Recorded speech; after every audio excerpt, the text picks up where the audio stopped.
Hey guys, welcome back to my channel, Boho Jewel. I'm Sandra, and if this is your first time visiting, hi, welcome. So I wanted to share this idea. I started playing around with these last night, and I know it looks like total chaos, but let me explain. So I found this, I just thought it was so much fun. I found it on The Frugal Crafter by Lindsay Wyrich. That's her channel, The Frugal Crafter, and I'm gonna link that video in the card, and I'm also gonna put it in the description below after I show you what we're doing here. So these are all inks. They're alcohol inks on photo paper, and I just had this matte gloss photo paper that I hadn't used for anything. So I watched her do this sort of dipping technique, and I can't remember what it's called now. There's a specific, it's marbling. That's what it's called. This marbling technique using alcohol inks and water and just photo paper. And I thought, well, I have this random bit of photo paper, so why not use it? And now she used it to create cards, like Christmas cards, holiday cards. So she used these bits of paper, and she actually did more the full sheets and put them on cards. And I just kind of cut some of my sheets in half just to play around and get some ideas with it. I really like this one. So as I was playing with this last night, and like so many of these things with the inks and stuff, it just becomes addictive because it's sort of magical. It's like you just sort of put the ink in there and see what's going to happen. And then it's like, you know, surprise at the end. So I thought what would be cool is, as I was looking at my stack of chaos, is to create a collage out of it. So I think I'm going to kind of work on that, but I'm going to do a part 2 video for that so that I'm not doing like a big long video in case you guys aren't interested in that. So I'm going to show you exactly what I did to make these. All right, so welcome to my incredibly messy workstation downstairs at my kitchen table. So this is what I'm using for the water. So it's just like a Rubbermaid container. It's fairly deep, and I'm filling it up pretty close to the top. In Lindsay's video, she had actually used a bucket, so she had a little more space on the top to kind of use like the full size of the sheets, but I didn't have anything that size, and I didn't want to mess up any of my good bowls that I actually use to cook with. So I thought, well, let me just use one of my plastic containers, and I'll just dedicate that to this, because you can even see in here where I washed it out, and there's still some alcohol inks in there. I would personally recommend, if you're going to use something for art of any kind, don't use it to cook with anymore. Okay, so these are the full-size sheets, so you can see they're a little too big to fit on there comfortably, so that's why I cut these down. Now, something that I noticed, let me grab a couple of these, when I was showing you guys these just a second ago, there's like a little bit of a powdering that happens. You can kind of see, well, I guess I got rid of that one, where it kind of comes off on the finger a little bit. I'm not sure that she had that issue with the demo that she did. I think she was using a high gloss photo paper, so that may have something to do with it, or maybe even the quality of the paper. This is just, it's a soft gloss photo paper. Like I think I said, I got it for free when I bought, like, I don't know, ink cartridges or something probably. So I am going to show you guys with this, but then I also thought I would play around and use a couple of other different types of paper to see how it works as well. So this one right here, it's just a mixed media paper. It's just this universal mixed media pad that I got from Jerry's Artarama. They had it on sale and I cut those up. So we'll kind of see how it does on the mixed media paper, if it soaks through or if it'll create a nice marbling effect. And then this is a nice thick Strathmore watercolor paper. I like these little sheets.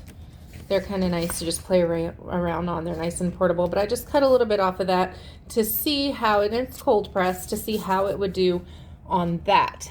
So this is so much fun, and it's one of those things, I'm telling you guys, it's going to be addictive. Just brace yourself. So I have my little container of Ranger alcohol inks, and put that so you can see it in front of the camera. So I have my mixed Atif, and so I'm going to put this down first. This doesn't have to be first, but I'm going to put this down, and just a couple of drops to kind of show you guys. Oh, I think this is the one that is glued shut, so we won't use that one. Let's go with the rose gold. So you do have to shake these. The thicker ones, they have a little ball in there. They get a little thicker and they kind of settle.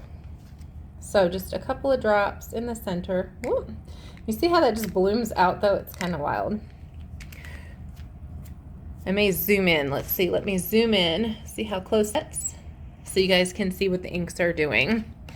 And I'm going to stick with sort of these purple and red colors that I was using on some of the other ones, because I'm thinking if I do a collage, I was thinking I might do like a floral collage somehow. So I was really kind of surprised that this worked as well as it did. And I guess it makes sense. Like, alcohol and water are two different things chemically and physically, right? So it just kind of sits on the top. So you don't have to be in too big of a hurry with it. And I'm going to add just a little bit of this white, the snow cap on there. And I really expected it to be way messier than it was. You see I have my towels down, my old towels that I like to use for projects. Our poor kitchen table is already such a disaster. It's horrible. Maybe I'll show you guys everything about it in a second. So this is the soft gloss photo paper that I have, and all you do, you just kind of lay it on top and just pull it out, and look at that. Oh my God, is that not so much fun? Oh, I really like how that turned out. I really like how that looks. And so then we're going to set it, I'm going to set it over here on my other towel and let it dry. And I'm going to see if I can get, I'm going to actually put a few more drops. But you see, I don't know, you guys can kind of see how once I put that on top of the paper, some of the bits and pieces sunk underneath. So let me see, I'm just going to add a couple more drops. I could probably get another print out of it. But since I'm going to experiment with a different paper, I'm going to, whoopsie, I'm glad the lid was on that. Still got some on my shirt, but it's okay. So that we can really see how much it picks up on that other paper. I have this thing, I got a little bit of that snow cap on my shirt, that's why I remember when I was in college and our art professor, you know, he would recommend to certain people, like, make sure you wear your art clothes. And it just kind of became a thing, like, all my clothes are art clothes. Like, that's just how it works. That is just how it is. Okay, so I'm going to use this one. This is the mixed media paper, and I'm going to see how this does as far as picking it up. Oh. And how that ends up looking. Oh, that's pretty cool. I like how that looks too. So now as it sits and dries, let me get my fingerprint out of there. You know, alcohol inks like to kind of move around a little bit too. You can see where it's moving there. So it is pulling away from places on the mixed media paper. So that's kind of interesting to me. So you can see right there where some of that white fixative is. It's almost like it congealed up or something, which I'm really not hating though. And there's another space right there. So I'm actually, I'm not hating it. I'm kind of liking that. So that's an interesting texture. All right. So now you can change the water out too. I just kind of played with this, you know, just left the water because it does sink down toward the bottom. And I'm sticking with the same color theme for this right now. So we're just going to put a few more drops in again. And I would say probably don't do too many colors at once. It seems like it spreads out kind of nicely across the water.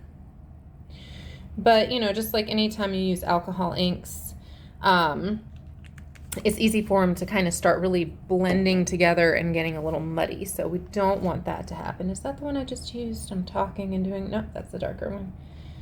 I'm doing this at the same time. I think it's just really interesting how the inks play with each other on the water, just like they sort of do on a paper surface. I'm going to put something in the middle there. All right, so now let's try the watercolor paper. It's the watercolor paper and see how it does.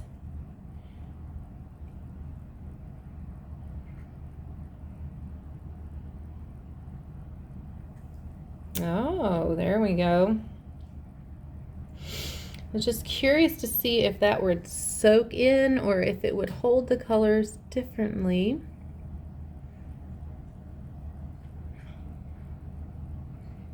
Yeah, so that's really nice. I like that too. So you could probably use cardstock. I was looking to see if I had any white cardstock. I do not. I'm going to kind of play with that and let that swirl around a little bit, maybe even drip it off a little. I'd be curious to see how it would do on cardstock. I feel like cardstock is pretty similar to the, let me go ahead and see if we can get a second one out of that, to the mixed media paper. So see, we still have a nice little print from that, a nice bit of color, not as dramatic as the original one, but you still get a nice little bit of color out of that. So for me, using it for collage, or even if you wanted to cut the pieces and use them for a card background, that would work too. All right, I think this is so much fun, you guys. So I'm gonna let these dry, and once these set, I'm gonna come back and show you the results. All right, so it's been a few minutes. It really doesn't take too long for these to dry. It's still a little bit damp, but mostly just the paper. So this is the one, this is the photo paper that I used. And you can see like the inks actually pretty much stay where they started out, pulling them out of the water, so they don't spread and grow as much. I kind of like the reaction that happened there. That's kind of fun to me. It adds a different texture, but you know, they don't spread out as much as when you're dropping inks directly on the paper. So it just created some really cool textures. So this was the all-purpose, the mixed media pad, not all-purpose, but the mixed media pad. I'm loving the textures from that as well. And then this is the watercolor paper. So obviously the watercolor paper is designed for water. So this one definitely holds up a little more firm. Like these feel quite a bit thinner, obviously. But then when they do dry, you know, they dry back to their normal little selves. There is a little bit of bending, but if you're gluing this down on something, you know, just make sure you're using enough adhesive to get it glued down. So I thought that was really fun. Now, when you go check out Lindsay's video, The Frugal Crafter, she also shows a couple of other techniques to use alcohol inks on paper. I don't have the supplies for those, but I got so excited about this. I definitely wanted to share it with you guys. And I'll give you a peek of my table since we're here at it so you can see the messiness of my table. This is what happened. My daughter and I were playing with alcohol inks last summer, a couple summers ago, and she was creating and it was leaking over the side, and I was like, oh my, and it does not come out. So this is a much loved table. All right, you guys. So that's all I've got for you right now. All right, thought I'd flip you guys around while I wrap things up. So that's all I have for you on this little bit. Like I said, I'm gonna post the links to the Frugal Crafters video that inspired this little project. And I am gonna work on doing a collage. So I'm gonna get started on that idea and then create kind of a part 2 video, if you will, and do some of that, do a little demo on that and share with you guys what I'm doing and how I'm making that work. Maybe it'll give you guys some ideas to do on your own or even like with your kiddos. I think this would be something that my daughter would enjoy, creating the papers and then creating a collage idea out of it. So kind of a 2-part thing that you can do when the kids are at home on school breaks and all that kind of stuff. So if you guys have any ideas or anything you'd like to see me experiment with or try, things that you've been curious about, please let me know in the comments, and I will see you guys soon. Stay creative.